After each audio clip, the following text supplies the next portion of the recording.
Salam sehat, salam damai buat kita semua.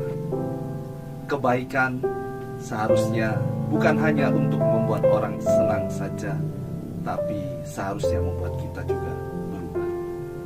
Beberapa hari ini kita mungkin dibuat kaget dengan video yang viral dari seorang ibu yang unboxing dengan paket sembako pemberian pemerintah karena keadaan darurat dan COVID-19 yang menjadi pandemi di seluruh dunia, termasuk di Indonesia.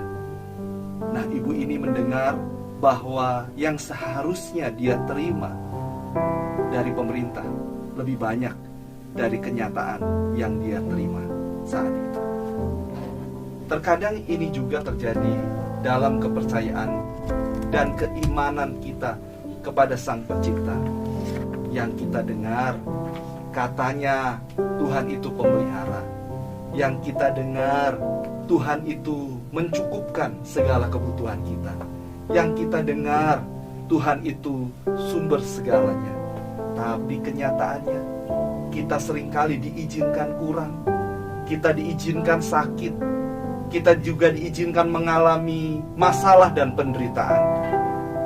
Lalu kemudian kita sok-sokan dan mulai unboxing hidup kita dan coba mengeluarkan semua yang menjadi kemarahan kita, kekecewaan kita, kecemasan kita, ketakutan kita kepada Tuhan.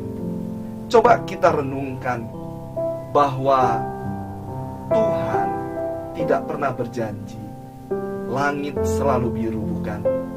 Tetapi Dia berjanji selalu menyertai. Tuhan juga tidak pernah berjanji jalan hidup yang selalu rata, tetapi Dia berjanji selalu ada dan tidak pernah meninggalkan kita. Dalam hidup kita artinya kita selalu menemukan kebaikan-kebaikan Tuhan. Tapi untuk apa kebaikan Tuhan itu bagi hidup kita?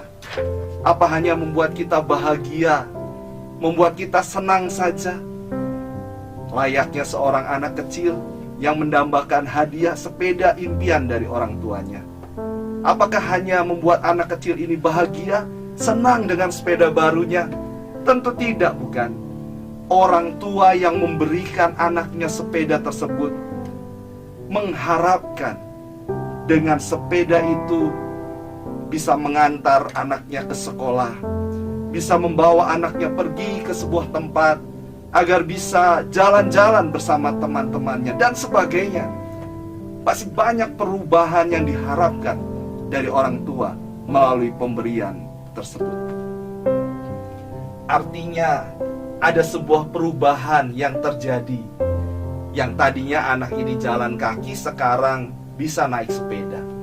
Walaupun orang tua itu tahu bahaya jatuh apabila anak naik sepeda, tapi sekali lagi kita diingatkan bahwa kebaikan seharusnya tidak hanya membuat orang bahagia dan senang, tapi kebaikan membuat seorang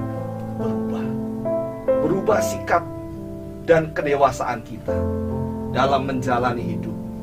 Kita bisa lebih bersyukur, kita bisa lebih berhikmat, kita bisa lebih mawas diri, dan segala sesuatu yang lain yang terjadi dalam diri kita.